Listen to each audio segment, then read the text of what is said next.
আসসালামু আলাইকুম এভরিওয়ান, আপনারা সবাই কেমন আছেন? আশা করি আপনারা সবাই অনেক ভালো আছেন। চলে আসলাম নতুন একটি ভিডিও নিয়ে।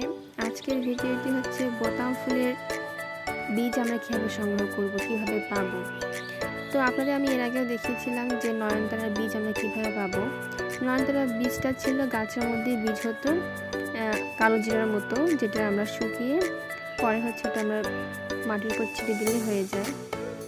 আর এই যে বোতাম ফুলের এটা কিন্তু বীজ ওভাবে হয় না, এটা আসলে গাছে যখন ফুলটা পুরোপুরি শুকিয়ে যাবে গাছে থাকা অবস্থায়, আমি আবারও বলতেছি গাছে থাকা অবস্থায় যখন ফুলটা পুরোপুরি শুকিয়ে যাবে ঠিক এরকম হয়ে যাবে, তখন আমরা সেই ফুলটা ছিঁড়ে সংগ্রহ করে রাখবো। আর এটা আবার পরে একটু রোদে দিয়ে তারপরে হচ্ছে আমরা ছিঁড়ে মাটির উপর ছিটে দিলে কিন্তু 10 থেকে 12 দিনের মধ্যেই চারা পেয়ে যাবো আমরা।